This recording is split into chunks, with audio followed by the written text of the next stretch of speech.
Hi friends, అందరికీ నమస్తే అండి. నేను మా ఇంట్లో చికెన్ ఫ్రై ఎలా తయారు చేస్తానో తయారీ విధానం ఒకసారి చెప్తాను చూడండి. కావాల్సిన పదార్థాలు: చికెను, కారం, ఉప్పు, పసుపు, ఉల్లిపాయలు, 2 పచ్చిమిరపకాయలు, అల్లం వెల్లుల్లి పేస్టు. అది మాత్రమే కాకుండా విడిగా ఎండు మసాలా వేసుకోవాలి. దాంట్లో ఒక గుప్పుడు ధనియాలు, కొబ్బరి, 2 ఎండుమిరపకాయలు, 4 యాలకులు, కొంచెం చెక్క, ఇవన్నీ కలిపి ఎండు మసాలా అంటారు. వాటిని వేయించుకోవాలి, దోరగా వేయించుకోవాలి. అవన్నీ కూడా ఈ పొడి తర్వాత కలుపుకోవాలి. అది ఎప్పుడు కలుపుకోవాలో నేను చెప్తాను. ముందు ఇవి దోరగా వేయించుకొని వీటి వరకు పక్కన పెట్టుకోండి. తర్వాత ఉల్లిపాయలు, పచ్చిమిరపకాయలు, అల్లం వెల్లుల్లి ముద్ద కూడా పేస్ట్ చేసుకొని పక్కన పెట్టుకోండి. ఉల్లిపాయలు, పచ్చిమిరపకాయలు కట్ చేసుకొని, కరివేపాకు, కొత్తిమీర కట్ చేసుకొని పక్కన పెట్టుకోండి. ఉప్పు, కారం, పసుపు ఇవన్నీ కూడా అవసరం అవుతాయి. మా ఇంట్లో చికెన్ ఫ్రై నేను ఇలాగే చేస్తాను. ఇలా చేస్తే పిల్లలు చాలా హ్యాపీగా తింటారు, చాలా ఎంజాయ్ చేస్తూ తింటారు. చికెన్లోకి ముందుగా ఏం చేయాలంటే చికెన్లోకి కొంచెం ఉప్పు, పసుపు, అల్లం వెల్లుల్లి పేస్ట్ వేసి దాన్ని కొంచెం చికెన్ కలపండి. కొంచెం ఆయిల్ కూడా వేయండి. ఒక గరిట, ఒక చిన్నదనమాట వంట నూనె గరిట. అందుకే నేను 2 స్పూన్స్ వేసాను. కొంచెం ఆయిల్ వేసి ఉప్పు, పసుపు, కారం, అల్లం వెల్లుల్లి పేస్ట్, ఆయిల్ వేసి కొంచెం కలపండి. బాగా కలిపిన తర్వాత ఆ మిశ్రమాన్ని పక్కన పెట్టుకోండి. మనకు టైం ఉంటే సరిపోతుంది, ఒక అరగంట. లేదు టైం లేదంటే ఒక పావు గంటలో అయినా సరే కనీసం ఆ మిశ్రమాన్ని నాననివ్వండి. నాననిచ్చిన తర్వాత బాగా పేస్ట్ అదంతా కూడా ఆ ముక్కకి పడుతుంది. మా వారు ఒక 1/2 కేజీ చికెన్ తెచ్చారు. నేను 1/2 కేజీ చికెన్కి నేను ఈ ఐటమ్స్ అన్నీ చెప్తున్నాను అనమాట. 1/2 కేజీ చికెన్కి ఇవి వేసుకోండి. 2 టేబుల్ స్పూన్లు అల్లం వేసుకోండి. కొంచెం 1 స్పూను, 1/2 స్పూను కారం వేసుకోండి. కొంచెం పసుపు వేసుకోండి. ఉప్పు వేసుకోండి. కొంచెం ఆయిల్ వేసుకొని బాగా ముద్దంతా కలపండి. కలిపిన తర్వాత ఆ మిశ్రమాన్ని పక్కన పెట్టుకోండి. ఒక పావు గంట అయినా సరే, సమయం లేకపోతే అరగంట ఉంచండి. సమయం లేకపోతే పావు గంట సేపు దానిని నాననివ్వండి. నాననిచ్చిన తర్వాత అది బాగా ఉడకపెట్టుకోవాలి. ఆ మిశ్రమాన్ని పావు గంట అయిన తర్వాత కనీసం నానబెట్టిన తర్వాత ఉడకపెట్టండి. అందులో ఆయిల్ అంతా కూడా చికెన్లోంచి ఆయిల్ వస్తుంది, అది వాటర్ వస్తుంది బయటికి. ఆ వాటర్ అంతా కూడా ఇంకిపోయే వరకు ఉడకబెట్టుకోవాలి. మనం చికెన్ అంతటిని మనం చికెన్ ఫ్రై చేసుకునే సమయానికి వాటర్ అనేది చికెన్లో ఉండకూడదు. వాటర్ లేకుండా చక్కగా మీడియం సైజులో పెట్టుకోండి. మీడియం ఫ్లేమ్లో పెట్టుకోండి. మీడియం ఫ్లేమ్లో మంటని అడ్జస్ట్ చేసుకొని పెట్టుకోండి. ఎందుకంటే హై ఫ్లేమ్లో పెడితే ముక్క పైన ఉడుకుతుంది కానీ లోపల కుక్ అవ్వదు. సో అందుకని మీడియం ఫ్లేమ్లో మంటని ఆ చికెన్ బాగా బాయిల్ అవ్వనివ్వండి. బాగా ఉడకండి. చూసారా, చికెన్లో నీళ్ళు ఉన్నాయి. ఆ నీళ్ళు కూడా ఉండకూడదు. నాకు కలపటానికి ఒక చెయ్యి యూజ్ చేస్తాను. ఒకటితో ఫోను నేను ఆపరేషన్ చేస్తాను. ఫోన్ పట్టుకొని వీడియో తీస్తున్నాను. ఇంకో చేత్తో నేను గరిటె యూజ్ చేస్తున్నాను కనుక నాకు కుదరట్లేదు. మీరు కలుపుకోండి బాగా. ముక్కలన్నీ కిందకి పైకి, పైన కిందకి కలుపుకొని పెట్టుకోండి. ఆ నీరు అనేది మొత్తం ఇంకిపోయే వరకు మీడియం సైజ్ మంటలోనే ఉడకపెట్టండి చికెన్ని.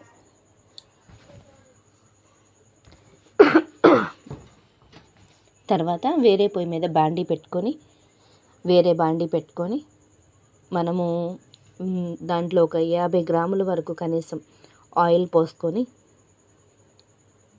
దాంట్లో మనం ఉల్లిపాయ, పచ్చిమిరపకాయ అవన్నీ కోసి పెట్టుకున్నాం కదా, కట్ చేసి పెట్టుకోమని చెప్పాను కదా. ఉల్లిపాయ, పచ్చిమిరపకాయ, ఎందుకంటే ఇప్పుడు మనం కర్రీ చేయట్లేదు, ఫ్రై చేస్తున్నాం, అందుకే టమాటాలు అవసరం లేదు.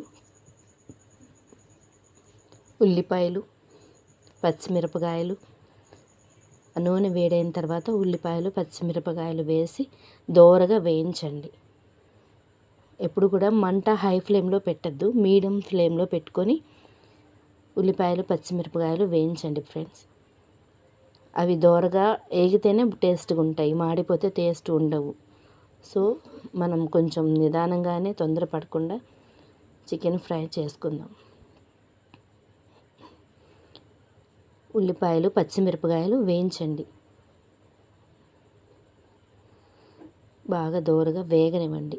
అలాగే అల్లం వెల్లుల్లి ముద్ద కూడా మన దగ్గర ఉంది. కొంచెం మేము ఇందక్కడ చికెన్లో వేసి ఉడకబెట్టాము, ఇంకొంచెం నా దగ్గర ఉంది. కొంచెం పసుపు వేయండి. పసుపు వేసి ఉల్లిపాయ పచ్చిమిరపకాయ వేగిన తర్వాత పసుపు కూడా వేసి వేయించండి, బాగా ఫ్రై చేయండి ఫ్రెండ్స్. కొంచెం జలుబు చేసి దగ్గు ఉండటం వల్ల నా గొంతు బాగాలేదు, ఏమనుకోబాకండి. బాగా వేయించండి ఉల్లిపాయలు పచ్చిమిరపకాయలు, పసుపు వేసి బాగా వేయించండి ఫ్రెండ్స్. అలాగే ఇక్కడ ఇంకొక పొయ్యి మీద కూడా చికెన్ మొత్తం కుక్ అవ్వాలి, వాటర్ అనేది లేకుండా. చూసారా, వాటర్ అనేది నాకు నేను బాండీలో అసలు వాటర్ అనేది కనిపించట్లేదు. మొత్తం చక్కగా కుక్ అయిపోయింది చికెను. వాటర్ మొత్తం కూడా అన్నీ కూడా ఆవిరైపోయినాయి అన్నమాట, ఏం వాటర్ లేదు. ఇప్పుడు అది మనకి ఫ్రై చేసుకోవడానికి చికెన్ రెడీ అయిపోయింది. అది గ్యాస్ ఆఫ్ చేసేసేయండి. బాండీలో ఈ బాగా వేగనివ్వండి, ఎందుకంటే ఎంత వేగితే అంత టేస్ట్ వస్తుంది మనకి. వేగాలి కదా, వేగితేనే ఆ రుచి అనేది బయటకు వస్తుంది. తొందరపడద్దు, హై ఫ్లేమ్లో పెట్టద్దు, మాడిపోతుంది. కొంచెం ఓపికతోనే మీడియం ఫ్లేమ్లో పెట్టుకొని చేసుకోండి. అల్లం వెల్లుల్లి ముద్ద కూడా వేయండి, 2 స్పూన్లు అల్లం వెల్లుల్లి పేస్ట్ కూడా వేసి బాగా వేయించండి. ఉల్లిపాయ పచ్చిమిరపకాయ పసుపు అల్లం వెల్లుల్లి ముద్ద అన్నీ బాగా మంచి వాసన వస్తుంది, చక్కటి వాసన వస్తుంది. ఇవన్నీ వేయించుతుంటే మంచి మీకు అసలు చేసుకుంటే చాలా బాగుంది. మా పిల్లలు అయితే అస్సలు విడిచిపెట్టలేదు, మొత్తం తినేశారు. బాగా నచ్చింది వాళ్ళకి. ఫ్రై చేసుకున్నప్పుడు, ఎప్పుడైనా పప్పుచారు చేసుకోవాలనుకున్నప్పుడు, టమాటా చారు చేసుకోవాలనుకున్నప్పుడు ఇక ఫ్రై చేసుకుంటే, చికెన్ ఫ్రై ఇలా చేసుకుంటే చాలా బాగుంటుంది. అసలు పిల్లలు అయితే వదిలిపెట్టరు. మీరు ఒకసారి ట్రై చేసి చూడండి. నచ్చితే మీకు ఎలా ఉందో నచ్చితే నాకు కామెంట్లో పెట్టండి, తెలియజేయండి. కరివేపాకు వేసి కూడా బాగా వేయించండి, బాగుంటుంది. మంచి వాసన వస్తుంది, చక్కటి ఫ్లేమ్, మంచి వాసన వస్తుంది. బాగా వేయించండి, మీడియంలో వేయించండి. అల్లం వెల్లుల్లి ముద్ద వేశారు కదా, పచ్చి వాసన అంతా పోవాలి. మీడియంలో మొత్తం చక్కగా వేయించండి, అడుగంటకుండా తిప్పుతూ ఉండాలి. అప్పుడే కూరకి మంచి రుచి అనేది వస్తుంది. బాగా తిప్పండి ఫ్రెండ్స్, బాగా తిప్పండి. నేను ఎప్పుడైనా పప్పుచారు సాంబార్ చేసినప్పుడు ఇంకా ఇలా ఫ్రై చేసేస్తాను. దాంట్లోకి ఫ్రై బాగుంటుంది, పప్పుచారులోకి కానీ సాంబార్లోకి కానీ టమాటా రసంలోకి కానీ ఇలాగ ఫ్రై చేసేస్తే పిల్లలు మేము చక్కగా తింటాము, ఎంజాయ్ చేస్తాం. పిల్లలైతే అస్సలు మా ఇంట్లో కొంచెం కర్రీ చేస్తున్నా కొంచెం పిల్లలు తగ్గిస్తారేమో, కానీ ఫ్రై చేస్తే మాత్రం ఇష్టంగా తింటారు పిల్లలు అనేవాళ్ళు. మీరు కూడా ట్రై చేయండి.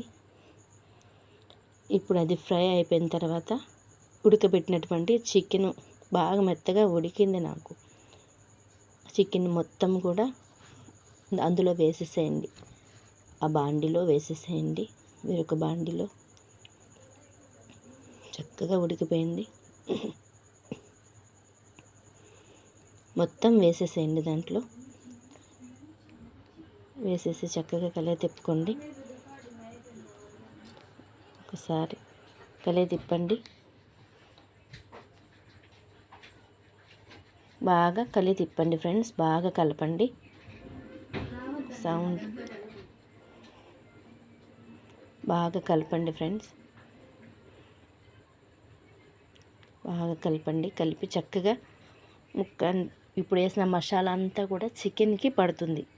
చికెన్కి పట్టేటట్టు బాగా కలపండి. అప్పుడు మొత్తం కూడా చికెన్కి పడుతుంది, మంచి వాసన వస్తుంది. చక్కగా బాగా కుక్ అయినటువంటి ఒక్కొక్కరు కూర చేస్తే వీధి అవతలకు కూడా మంచి స్మెల్ వస్తుందంట, ఆ కూరని బట్టి, ఆ రుచిని బట్టి. నాకైతే మంచి వాసన వస్తుంది. చక్కగా బాగా ఫ్రై అవనివ్వండి, బాగా వేగనివ్వండి. అంటే మనము చికెన్ని నీళ్ళంతా ఇంకిపోయే వరకు ఉడకబెట్టాము. ఇప్పుడు ఏం చేస్తామంటే చికెన్ని ఆయిల్లో వేపుతున్నాం, ఫ్రై చేస్తున్నాం. ఆ మసాలా అంతా చికెన్కి పడుతుంది. ఆయిల్లో వేపుతున్నాం కాబట్టి చికెన్ ముక్క కూడా ఉడికింది, ప్లస్ కొంచెం ఆయిల్ అంతా కూడా అంటుకొని గట్టి పడుతుంది. దాంట్లో కొంచెం సాల్ట్ వేసుకోండి ఫ్రెండ్స్, ఎందుకంటే కొంచెం సాల్ట్ వేస్తే ఇంకొంచెం బాగుంటుంది. స్మెల్ కూడా సాల్ట్ వేస్తే స్మెల్ కూడా సరిపోతుంది, ఇంకొంచెం బాగా వస్తుంది. సాల్ట్ వేయండి.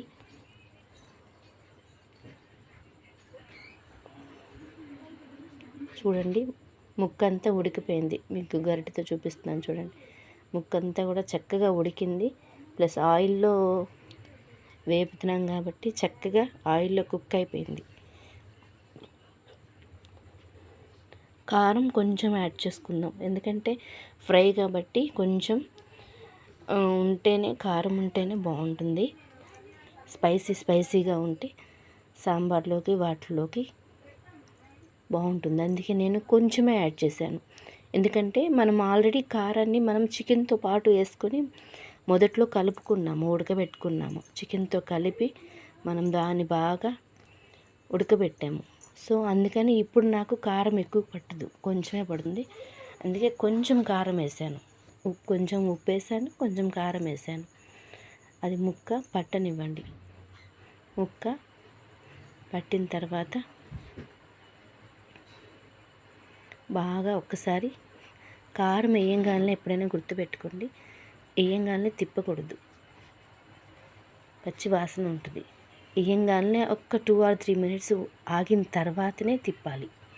అప్పుడు ముక్కకి కారం పడుతుంది, కూర కూడా మంచి వాసన వస్తుంది. కారం వాసన, పచ్చి వాసన పోతుంది. కారం వేయంగానే ఎప్పుడు కూడా తిప్పద్దు ఫ్రెండ్స్. బాగా కుక్ అవనివ్వండి. కుక్ అయితేనే బాగుంటుంది. తర్వాత నేను మీకు మొదట్లో చెప్పాను కదా, కొన్ని దినుసులు మనం వేయించుకొని పెట్టుకున్నాం. ఎండి మసాలా అంటారు. ఎండి మసాలా, ధనియాలు, చెక్క, లవంగ, ఒక్క ఇలాచి, కొబ్బరి, 2 ఎండుమిరపకాయలు, ఇదంతా ఎండి మసాలా అంటారు. ఆ ఎండి మసాలా మొత్తము అంతా కూడా చికెన్లో వేసేసేయండి, పడుతుంది అది. అది వేస్తేనే చికెన్కి టేస్ట్ వస్తుంది, చాలా బాగుంటుంది. నేనైతే చేసింది మొత్తం కూడా వేసేసాను. అంత ఘాట్ ఏం లేదు, స్పైసీ ఏం లేదు, సరిపోతుంది. మా పిల్లలు తిన్నట్టుగానే వేసాను.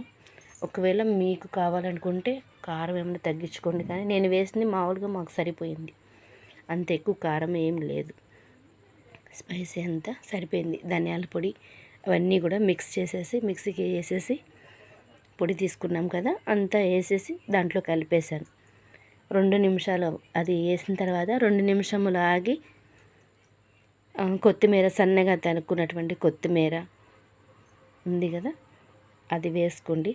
చాలా బాగుంటుంది. మీ ఇంట్లో కూడా చేసుకుంటారు. మీకు నచ్చితే కామెంట్లో చెప్పండి. థ్యాంక్ యూ ఫ్రెండ్స్, చాలా బాగుంది. Thank you for watching. Thank you friends. Please share and subscribe. Thank you.